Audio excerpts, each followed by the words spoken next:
এদিকেও জয় হলো, এদিকের কি হলো? মানে ত্রিপুরাসুর আজকে চলে গেল না, ওই জায়গাতে পড়ে ছটপট করছে। স্বর্গে আজকে শান্তি চলে এলো। কিন্তু কথায় আছে যে কারোর পৌষ মাস আবার কারোর সর্বনাশ। এখন সব থেকে বেশি ক্ষতিটা কার হলো জানেন? যার গর্ভে 5 মাসের সন্তান, সেই প্রভাবতের আজকে সব থেকে বড় ক্ষতি হয়ে।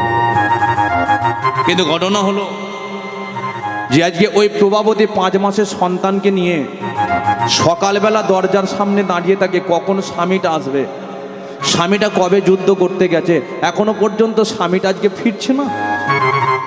সকাল থেকে দুপুর হয়ে যায়, দুপুর থেকে সন্ধে হয়ে যায়, তবু আজকে ওই ত্রিপুরাসুর কিন্তু বাড়িতে ফেরে না। আজকে প্রভাবতী কি করছে, যেই গভীর রাত্রির হয়েছে, দরজার মধ্যে খিলটা দিয়ে ওই প্রভাবতী গর্ভে 5 মাসের সন্তান আজকে কখন স্বামীটা আসবে চিন্তা করতে করতে কেমন যেন ঘুমিয়ে পড়েছে।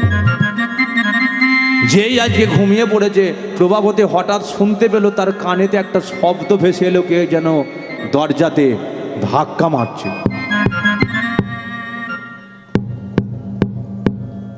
আরে কে কে আমার দরজায় ধাক্কা মারছে গো? ও স্বামীটা তবে কি ফিরে এসেছে। প্রভাবতী তাড়াতাড়ি করে মনের আনন্দে যেই বিছানাটাকে পরিত্যাগ করে দরজাখানা খুলেছে, দেখতে পাচ্ছে স্বামী ত্রিপুরাসুর আর দাঁড়িয়ে নেই, ক্ষত বিক্ষত আজ অবস্থায় ত্রিপুরাসুর দরজার নিচে পড়ে আছে। প্রভাবতী তাড়াতাড়ি করে স্বামীর দেহটাকে কোলে করে তুলে নিয়ে বলে উঠল, স্বামী তোমাকে আমি কত করে বারণ করলাম, তুমি আমার একটা কথা পর্যন্ত শুনলে না। আমার তো মনে হচ্ছে তোমার হাত ভেঙে গেছে, তোমার পা ভেঙে গেছে, শরীর থেকে ঝরঝর করে রক্তগুলো ঝরে ঝরে পড়ে গেছে, তুমি আর অল্প কিছুক্ষণ পরে মরে যাবে। কিন্তু একটা বারের জন্য চিন্তা করলে না, তুমি মরলে আমি মরে যাব, আমার গর্ভে সন্তানটা মরে যাবে। শোনো প্রভাবতী, একটা কথা আমার তুমি শুনে নাও, আমার কিন্তু আর বেশিক্ষণ সময় নেই। আমার শরীর থেকে ঝরঝর করে রক্তগুলো ঝরে ঝরে চলে গেছে। স্বর্গ থেকে 33 কোটি দেবদেবীর দল নেমে এসেছে মর্তের মাটিতে। দৈত্যদের যেখানে দেখছে টুকরো টুকরো করে কেটে ফেলছে। তবে একটা কথা বলে, আজকে আমি মরে যাবার পরে আমার দেহটাকে পরিত্যাগ করবে, তুমি এই সন্তানটাকে নিয়ে চলে যাবে কোনো একটা গভীর পাহাড়ের জঙ্গলের মধ্যে। যে হরিনাম আমি কোনোদিন উচ্চস্বরে করতে পারলাম না, আমাদের সন্তানটাকে জন্ম দেবার পরে এত পরম হরিভক্ত তৈরি করবে, যার বদনের হরিনাম শুনে গোলক থেকে ভগবান শ্রীকৃষ্ণ মর্তধামে নেমে এসে আমাদের সন্তানকে বক্ষ মাঝে জড়িয়ে ধরবে। যা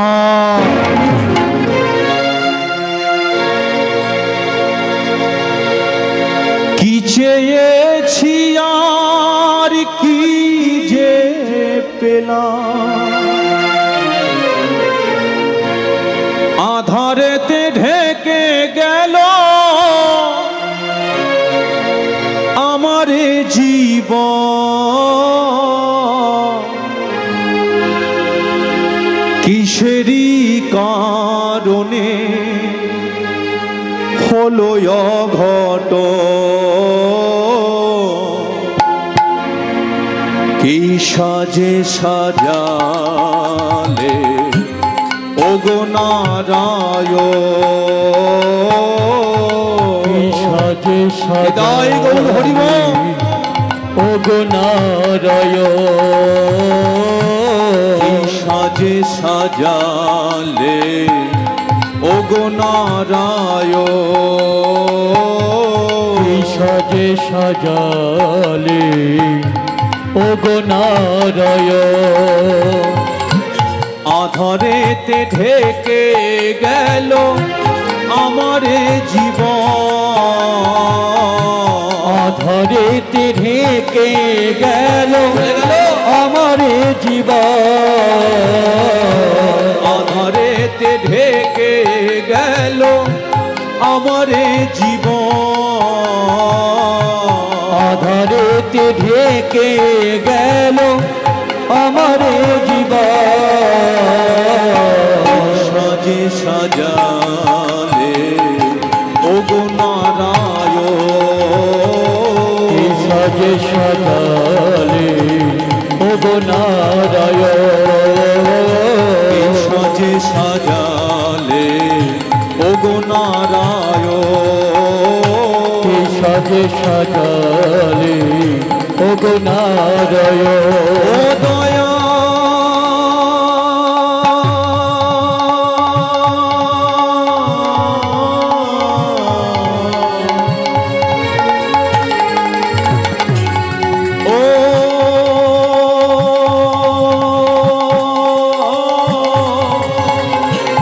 ও দয়া দয়াল রে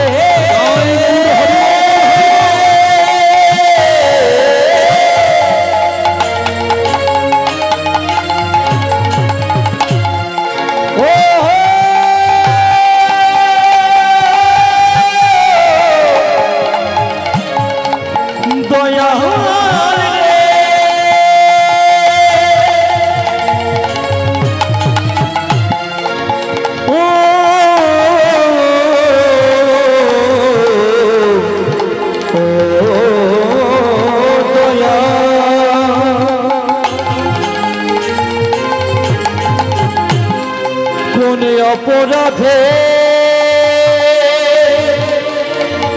সাজা দিলে বলো দয়াল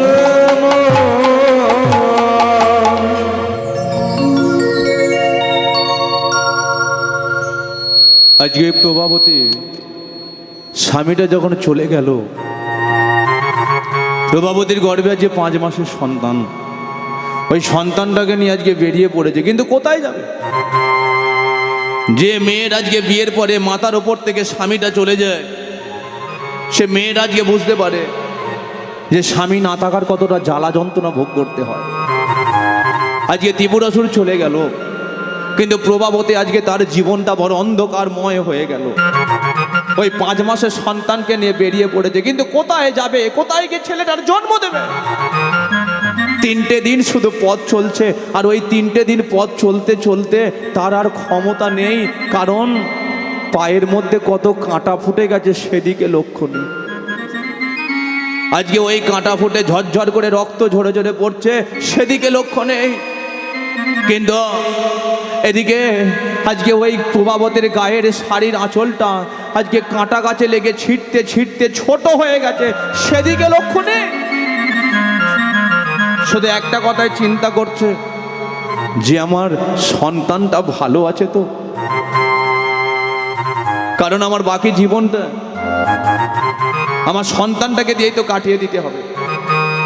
কিন্তু প্রভাবতী আবার ভাবলো যে কানে শুনেছি সন্তান গর্ভে থাকাকালীন মা খেলে তবে নাকি সন্তানটা খায়, মা ঘুমালে তবে নাকি পেটের ছেলেটা ঘুমায়। কিন্তু আজকে আমার 3টে দিন 1 ফোঁটা জল পর্যন্ত আমার পেটের মধ্যে পড়লো না, গর্ভটা আমার বড় যন্ত্রণা হচ্ছে। আজকে ওই প্রভাবতী কি করেছে, তাড়াতাড়ি করে, হ্যাঁ আর কোনো হাঁটতে পারছে না, ওই প্রভাবতী একটা গাছের তলাতে বসে যেই ঘুমিয়ে পড়েছে, যেই ঘুমিয়ে পড়েছে। কথায় আছে যেখানেই বাঘের ভয় সেখানেই সন্ধে হয়। এখন ওই প্রভাবতী রাস্তায় পড়ে ঘুমাচ্ছে, শরীরের মধ্যে ভালো করে প্রভাবতীর শাড়িটা দিয়ে ঢাকা নেই, কিন্তু ওই রাস্তা দিয়ে আসছিল দেবতাদের যিনি রাজা দেবরাজ ইন্দ্র। নারী লোভে উর্বশী মেনকার যিনি শুধু নৃত্য দেখতে থাকে, সেই দেবরাজ ইন্দ্র, যার শরীরে মেয়েদের শরীরে চোখ যা যা মাত্রই তার লোভ লালসাগুলো বেড়ে যায়, যিনি শুধু উর্বশী মেনকার নৃত্য দেখতে থাকে, সেই দেবরাজ ইন্দ্র যখন রাস্তা দিয়ে ছুটতে ছুটতে আসছে, হঠাৎ করে কি ব্যাপার, ওখানে কে ঘুমাচ্ছে বলো তো? হ্যাঁ, ওই যে কে ঘুমাচ্ছে না। এখন দেবরাজ ইন্দ্র কি করেছে, যে প্রভাবতীর সামনে গিয়ে দাঁড়িয়েছে, হঠাৎ করে চিনতে, আরে এ তো সেই ত্রিপুরাসুরের স্ত্রী প্রভাবতী না? ও স্বামীটা আজকে মরে গেছে, সেই জন্য প্রভাবতী আজকে কোথায় যাবে কিছু ঠিক করতে পারছে না, আজকে বেরিয়ে পড়েছে পাগলির মতো। কিন্তু দেবরাজ ইন্দ্র কি করছে, প্রভাবতীর মাথার চুল থেকে পায়ের নখ পর্যন্ত ভালো করে লক্ষ্য করছে, দেবরাজ ইন্দ্রের তত লোভ লালসাগুলো বেড়ে যাচ্ছে, কারণ প্রভাবতীর শরীরে ভালো করে শাড়িটা দিয়ে ঢাকা নেই। হঠাৎ করে লক্ষ্য পড়ে আরে এর আবার পেটের মধ্যে বাচ্চা আছে দেখতে পাচ্ছি যে, হ্যাঁ এর পেটের মধ্যে বাচ্চা আছে দেখতে পাচ্ছি যে। চিন্তা করলো দেবরাজ ইন্দ্র, যেহেতু বাপ গুণে বেটা হবে, আরে তো বাপ গুণে বেটা হবে। এর বাবা কি করেছিল, আমাদের ঘরে মেরে আজকে 33 কোটি দেবদেবীকে ঘর থেকে বের করে দিয়েছিল। তাহলে এ যখন জন্ম নেবে, তাহলে এ তো বাবারই মতো আচার আচরণ করবে। না না না না না, ছেলেটাকে তো বাঁচিয়ে রাখলে হবে না, একে তো মেরে দিতে হবে। দেবরাজ ইন্দ্র সিদ্ধান্ত করলো, কিন্তু ছেলেটাকে যে আমি মারবো, ছেলেটা তো আমার বাইরে নেই, ছেলেটা তো আমার সামনে নেই, আছে কোথায়, মায়ের গর্ভের মধ্যে। তাহলে এখন যদি আমি ছেলেটাকে মারতে যাই, তাহলে প্রভাবতীর পেটের মধ্যে আমাকে লাথি মারতে হবে। আর লাথি যদি আমি মারি, তাহলে মা ছেলে দুজনেই মরবে, কিন্তু সেটা তো আমি চাই না। ছেলেটাকে মারতে যায়। দেবরাজ ইন্দ্র আজ যে সিদ্ধান্ত করলো যে একে তো দেখতে শুনতে ভালো, প্রভাবতীকে আমার আশ্রমের মধ্যে নিয়ে যাই, যেই ছেলেটার জন্ম দেবে এর আমি গলা টিপে মেরে দেবো, আর প্রভাবতীকে দেখতে শুনতে ভালো আমার আশ্রমের মধ্যে রেখে দিয়ে উর্বশী মেনকার মতো আমি শুধু নৃত্য দেখতে থাকবো। সিদ্ধান্ত করে নিল। প্রভাবতী যখন ঘুমাচ্ছে, ওই ঘুমন্ত অবস্থায় দেবরাজ ইন্দ্র টানতে টানতে নিয়ে যাচ্ছে চুলের মুঠিটাকে ধরে, চলো চলো চলো। দেবরাজ ইন্দ্র যখন টানতে টানতে নিয়ে যাচ্ছে চুলের মুঠিটাকে, অসহ্য যন্ত্রণায় প্রভাবতী চিৎকার করে উঠল, আমার কি কেউ নেই?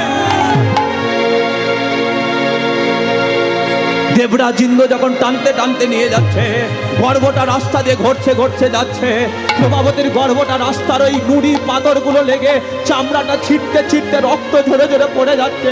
গর্ভ যন্ত্রণা, দুহাত তুলে ভগবানকে ডেকেছে, প্রভু রক্ষা করো, রক্ষা করো, রক্ষা করো ভগবান, রক্ষা করো, রক্ষা করো,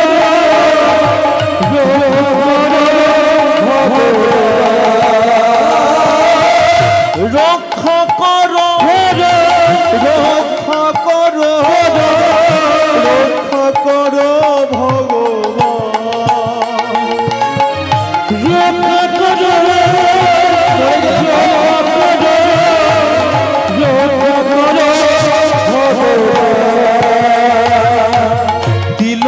তরণ বিপদ ভঞ্জন, তুমি যে দেব নারায়ণ, বিপদ ভঞ্জন, তুমি যে দেব নারায়ণ, তিলক তরণ বিপদ ভঞ্জন, তুমি যে দেব নারায়ণ, তরণ বিপদ ভঞ্জন, তুমি যে দেব নারায়ণ, রক্ষা করো, রক্ষা করো, রক্ষা করো ভগবান, রক্ষা করো, রক্ষা করো, রক্ষা করো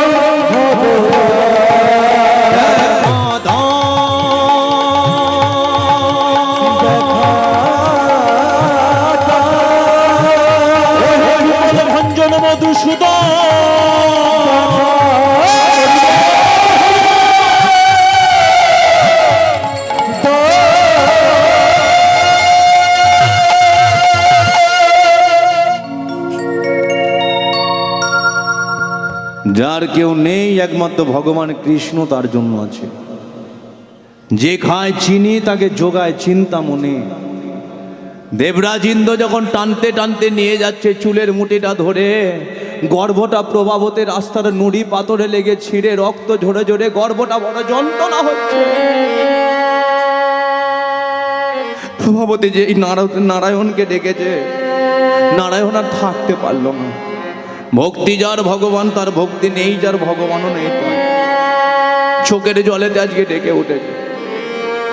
এখন যে দেবর্ষি নারদকে আজকে নারায়ণ ডেকে পাঠিয়েছে, কারণ প্রভাবতী আজকে ডাকলো, নারায়ণ কি করলো, দেবর্ষি নারদকে ডেকে পাঠিয়েছে। কেন?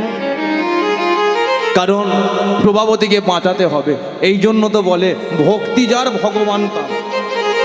আপনি যদি ভক্তি আর বিশ্বাস নিয়ে একটা কাঠের দিকে তাকিয়ে থাকেন, এর মধ্যে আপনার ভগবানকে দেখতে পাবেন। তার প্রমাণ কি? উড়িষ্যার বুকে বসে আছে প্রভু জগন্নাথ। কিসের তৈরি? একমাত্র কাঠের তৈরি। লক্ষ লক্ষ মানুষ ওই পুরী ধামেতে গিয়ে জগন্নাথের কাঠেতে মাথা ঠুকে মাথা ফাটিয়ে ফেলছে। তাহলে বলুন, ওই কাঠের মধ্যেও তো প্রাণ আছে। আবার যদি আপনি ভক্তি ভরে বিশ্বাস করে একটা ছোট্ট পাথরের দিকে তাকিয়ে থাকেন, সেখানেও আপনার ভগবানকে দেখতে পাবেন।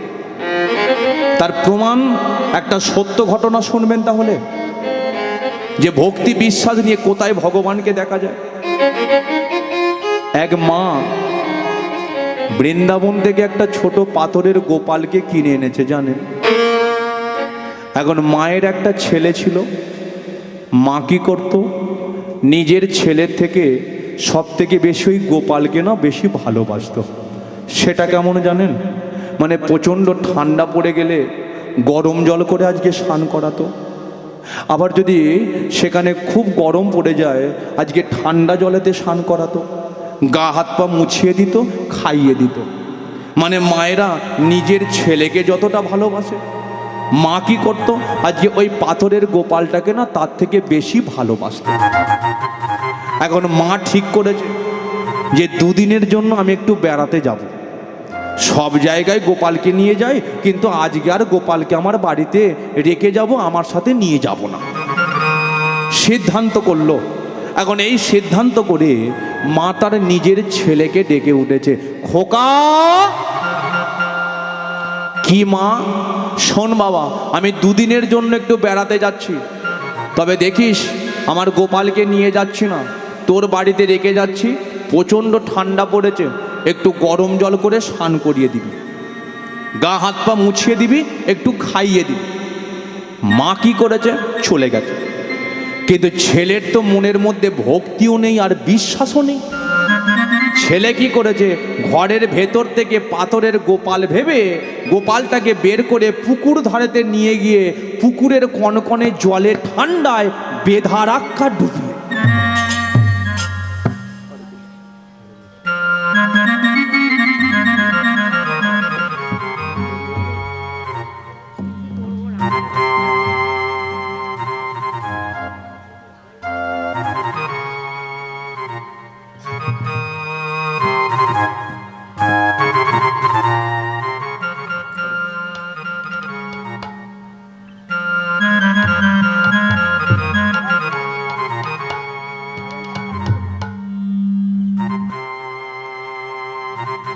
এখন যেই ছেলেটা ওই পুকুরের কনকনে জলেতে বেদারাক্কা ডুবিয়েছে, গোপালের আজকে গা হাত পা মুছেও দেয়নি, গা হাত পা মুছেও দেয়নি, খেতেও দেয়নি। আজকে ওই গোপালকে না মা আমার অমনি ফেলে রেখে দিয়েছে। হরি বল, ছেলেটা ফেলে রেখে দিয়েছে। কিন্তু ঘটনা, মা আজকে দুদিন পরে আসার কথা, কিন্তু একদিন না হতে হতেই মা আজকে ঘরে চলে এসেছে। এখন ওই ঘরেতে এসে যেই গোপালকে কোলে তুলে নিয়েছে, হঠাৎ করে মা বুঝতে পেরে গিয়ে নিজের ছেলেকে ডেকে উঠেছে, খোকা। কি মা? তোকে আমি যাবার সময় বলে গিয়েছিলাম যে আমার গোপালকে একটু গরম জল করে স্নান করিয়ে দিবি, করিয়েছিলিস বাবা? হ্যাঁ মা, করিয়েছিলাম। না, তুই মিথ্যে কথা বলছিস। তুই যদি আমার গোপালকে গরম জলেতে স্নান করাতিস, তাহলে দেখ আমার গোপালের কেমন জ্বর হয়ে গেছে, আমার গোপালের কেমন জ্বরেতে গা হাত পা পুড়ে যাচ্ছে। তবে শোন, একটা কথা বলি, এই মুহূর্তে একটা ছুটে গিয়ে তুই পাস করা ডাক্তারকে ডেকে নিয়ে আয়। পাস করা ডাক্তারকে ডেকে নিয়ে আয়। ছেলে বলে কি না, মায়ের কি মাথা খারাপ হয়ে গেছে? পাথরের গোপাল, এর নাকি জ্বর হয়েছে, আবার একে নাকি ডাক্তার দেখাতে হবে। না মা, তোমার গোপাল ঠিকই আছে। এখন মা বলে কিনা, শোন বাবা, এই মুহূর্তে যদি একটা পাস করা ডাক্তারকে না ডেকে আনিস না, আজকের পর থেকে তোর বাড়ির ভাত আমি আর খাবো না। ছেলেটা চিন্তা করছে, মায়ের তো বয়স হয়ে গেছে, দুদিন পরে মা মরে যাবে, কিন্তু মরার আগে মা এইভাবে দুঃখ কষ্ট যন্ত্রণা পেয়ে মরবে? কিন্তু মাকে তো সান্ত্বনা দিতে হবে। এখন ছেলেটা কি করেছে, তার একটা জানাশোনা ডাক্তার ছিল, ডাক্তারবাবুর কাছে গিয়ে বলছে, ডাক্তারবাবু বিকালবেলা একটু আমার বাড়িতে আসবেন তো? ডাক্তার বলছে, কেন যাব? তোর শরীর খারাপ? বলে না। তোর বইয়ের শরীর খারাপ? বলে না। তাহলে আমি যাব কিসের জন্য? বলে 500 টাকা যদি ভিজিট নিতে হয় নেবেন, কিন্তু তবু আমার বাড়িতে আসবেন। মানে ছেলেটা তো চেম্বারে বলতে পারছে না, অনেক পেশেন্টরা আসে যে পাথরের গোপালের জ্বর হয়েছে, আপনাকে একটু দেখতে হবে, হাসাহাসি করবে, লজ্জা পাবে। ডাক্তারবাবু 500 টাকা নেবেন, তবু আমার বাড়িতে একটু যাবেন। এখন ডাক্তার কি করেছে, বিকালবেলা তার বাড়িতে এসেছে। বিকালবেলা এসে ছেলেটাকে বলছে, হ্যাঁ রে, আমার চেম্বারে তো বললি না কার শরীর খারাপ, এখন বল তোর শরীর খারাপ? বলে না। তোর বইয়ের শরীর খারাপ? বলে না। তোর ছেলের শরীর খারাপ? বলে না। তাহলে আমাকে তুই ডাকলি কিসের জন্য?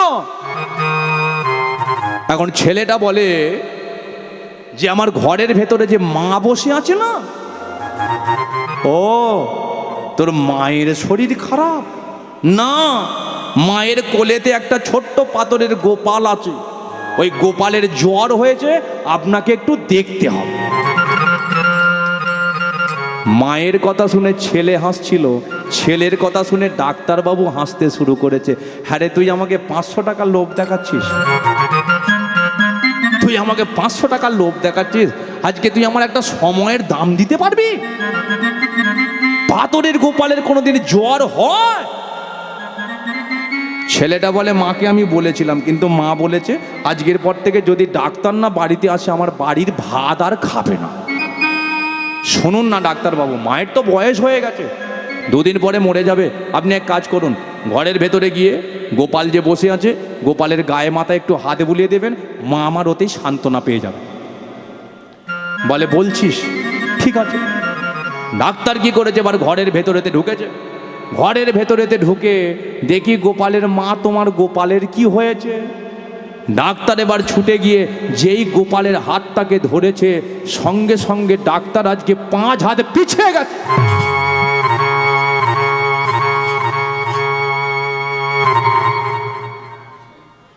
মানে কারেন্টে শট মারলে যেমন হয়, ডাক্তারকে তদ্দ কারেন্টে শট মারার মতো শট মেরে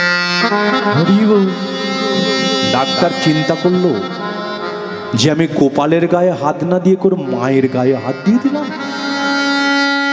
ডাক্তার কি করেছে, যেই আবার গোপালের হাতটাকে ধরেছে, ডাক্তার তখন বুঝতে পেরে গেল মানুষের যেমন নারীর স্পন্দন চলে, আমার গোপালেরও না তদ্দব নারীর স্পন্দন চলছে।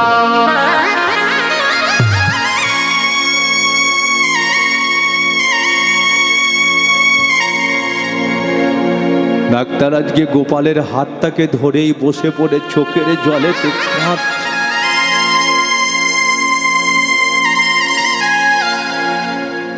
কি হলো ডাক্তার, তুমি কাঁদছো কেন? না ডাক্তার, এটা তোমার দোষ নয় ডাক্তার, ও ছেলেকে আমি 10 মাস 10 দিন গর্ভের মধ্যে ধরে রেখেছিলাম, কত যন্ত্রণা পেয়েছি, কত কষ্ট পেয়েছি, কিন্তু ছেলেটা আমার একটা কথা পর্যন্ত শুনলো না। জানো ডাক্তার, আমি 2 দিনের জন্য একটু বেড়াতে গিয়েছিলাম, কিন্তু একদিন না হতে হতে গভীর রাত্রিরে আমার এই গোপাল না আমার মাথা গড়ায় গিয়ে বসেছে। আর বসে কি বলছে জানো ডাক্তার, আরে মা, তুই আমাকে সেই বৃন্দাবন থেকে এত কষ্ট করে নিয়ে এলি, আর তুই এখানে একা একা ঘুরতে চলে এলি। জানিস মা, তোর ছেলেটা না আমাকে গরম জলেতে স্নান করে, আমার গা হাত পাও মুছিয়ে দেয়, আমাকে খেতে পর্যন্ত দেয়। চ তুই এই মুহূর্তে আমার সাথে ঘরে ফিরে যা, ডাক্তার গো, আমার এই গোপাল না আমাকে টানতে টানতে ঘরেতে নিয়ে চলে এসে তোমার হাত ধরে বলছি, আমার গোপালের একটু জ্বরকে ভালো করে দাও না ডাক্তার, আমার গোপালের একটু জ্বরকে ভালো করে দাও না ডাক্তার, তোমার পায়ে পড়ি। এই যে মায়েরা, আমার বাবা আমার পিছনে না লাখ লাখ টাকা খরচা করেছে, মানুষকে পড়াশোনা করতে হয়তো। আমার বাবা আমাকে বিলেতে পাঠিয়েছিল, লাখ লাখ টাকা খরচা করে আমাকে বিলেত থেকে পড়াশোনা করে আজকে অনেক ডিগ্রি অর্জন করে আমি গ্রামের মধ্যে ফিরে এসেছি। বিলেতে গিয়েছি, পড়াশোনা করেছি, অনেক ডিগ্রি অর্জন করেছি, গ্রামের মধ্যে চলে এসেছি। কত মানুষের কঠিন কঠিন রোগকে আমি ভালো করে দিয়েছি, কিন্তু কোন ডিগ্রির দ্বারায় গোপালের আজকে জ্বর ভালো হয়ে যায় সেটা আমার জানা নেই। মা বলে, ডাক্তার তোমার তো অনেক টাকা পয়সা, একটু টাকা পয়সা খরচা করে তুমি একদিন বৃন্দাবনে যাবে, একটা তুলসী কাঠের মালা তুমি কণ্ঠের মধ্যে ধারণ করবে, মান সম্মানকে ছেড়ে দিয়ে নদিয়া নবদ্বীপের মাটিতে ভক্তদের চরণ তলেতে একটু ধুলোতে গড়াগড়ি দেবে, সন্ধ্যা কালে একটু হরিনাম করবে, সাধুগুরু বৈষ্ণবকে একটু সেবা দেবে, এতেই যে তোমার অন্তরের মধ্যে ভক্তি বিশ্বাস রূপে ডিগ্রির উদয় হবে না। এই ভক্তি আর বিশ্বাস রূপে ডিগ্রির দ্বারায় আমার পাথরের গোপালের জ্বরকে তুমি ভালো করে দিতে পারবে। নিতাই গৌর হরি বল, হরি বল, হরি বল। এই জন্য তো বলে, বিশ্বাসে মেলায় বস্তু তর্কে বহুদূর, যে জন বিশ্বাস করে সে হয় বড় চতুর। বিশ্বাস করুন ভগবান আছে, ভগবান যদি না থাকতো রাতটা কেটে আবার দিন হবে না, দিন কেটে রাত হতো না। ভগবান আছে তাই নদীতে জোয়ার ভাটাটাও খেলে, ভগবান আসে বলে আমরা মেয়ে হয়েছি, মা হয়েছি, ছেলে হয়েছি, বাবা হয়েছি, গাছেতে ফুলটা ফুটে যাচ্ছে। কিন্তু ভগবান যদি না থাকতো আমরাও থাকতাম না, কমিটির বাবার এখানে হরিবাসরও করতে পারতো না, এত সুন্দর আজকে হরিবাসর কিন্তু আজ এই জায়গাতে হতো না। তাহলে ভক্তি আর বিশ্বাসের দ্বারাই ভগবানকে আজকে পাওয়া যায়। ভদ্রব দেবরাজ ইন্দ্র টানতে টানতে নিয়ে যাচ্ছে প্রভাবতীকে, কত যন্ত্রণা দিচ্ছে। নারায়ণ আর থাকতে না পেরে দেবর্ষি নারদকে বলে বললো, নারদ তুমি প্রভাবতীকে গিয়ে আজকে বাঁচাও, তোমার আশ্রমের মধ্যে নিয়ে গিয়ে প্রভাবতীর সন্তানটা জন্ম দাও। বাস, এবার ওই দেবর্ষি নারদ আসছে। আপনারা জানেন যে দেবর্ষি নারদ কি করে সর্বদাই? বিনা যন্ত্রে টান দিতে দিতে হরিনাম করে যায়। এবার ওই নারদ আসছে, জয় গোপাল কৃষ্ণ মুরারি, জয় গোপাল কৃষ্ণ মুরারি, হে নাথ নারায়ণ হরি, হে নাথ নারায়ণ হরি, জয় গোপাল কৃষ্ণ মুরারি, জয় গোপাল কৃষ্ণ মুরারি, হে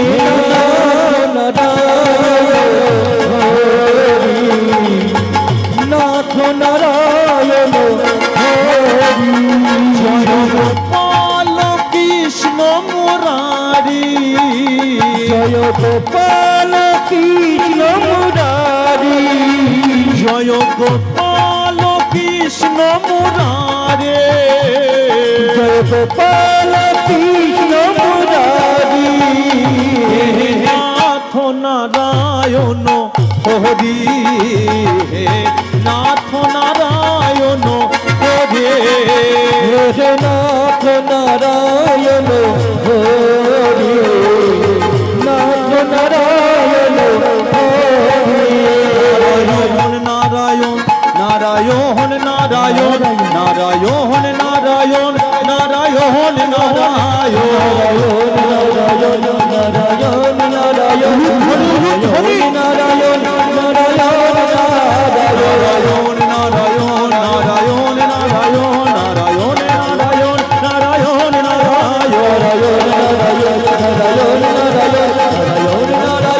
নারায়ণ নারায়ণ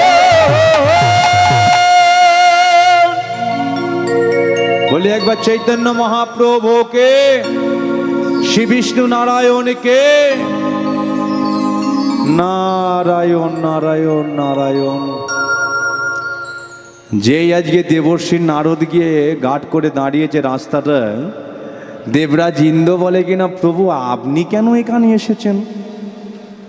দেবরাজ ইন্দ্র, আপনি কেন এখানে এসেছেন? এখন বলে কিনা যে তুমি কাকে টানতে টানতে নিয়ে যাচ্ছ বলো তো? বলে ত্রিপুরাসুরের আজকে স্ত্রী প্রভাবতীকে টানতে টানতে নিয়ে যাচ্ছি। কোথায়? বলে আমার আশ্রমের মধ্যে নিয়ে যাচ্ছি। কেন? বলে বাপ গুণে বেটা হবে। বাপ গুণে বেটা হবে মানে? বলে এর স্বামী তো আমাদের ঘরে মেরে ঘর থেকে বের করে দিয়েছিল, তাই আমার আশ্রমের মধ্যে নিয়ে যাচ্ছি। এর গর্ভে তো বাচ্চা আছে, ওর ছেলেটার যেই জন্ম দেবে এর আমি গলা টিপে মেরে দেবো, গলা টিপে মেরে দেবো। আর একে তো দেখতে শুনতে ভালো, উর্বশী মেনকার মতো আমি শুধু নৃত্য দেখতে থাকবো। দেবর্ষী নারদ বলে কিনা, কি তোমার বুদ্ধি গো? কে যে তোমাকে দেবতাদের রাজা করেছিল, জীবনে তোমার জ্ঞানগম্য হবে না।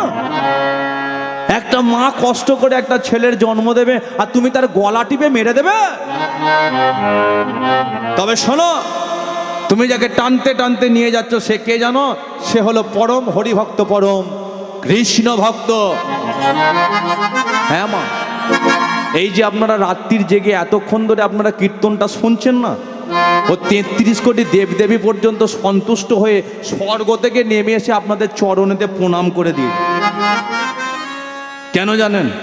হরিনামকে যারা ভালোবাসে 33 কোটি দেবদেবী তাদেরকে ভালোবাসে।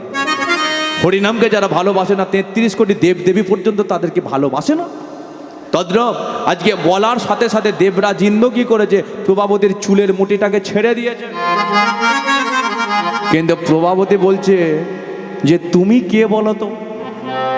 দেবর্ষী নারদ বলে কিনা, আমায় চিনতে পারছো না? আমি তো নারদ। প্রভাবতী বলে, ও তুমি তো দরদি নেতা।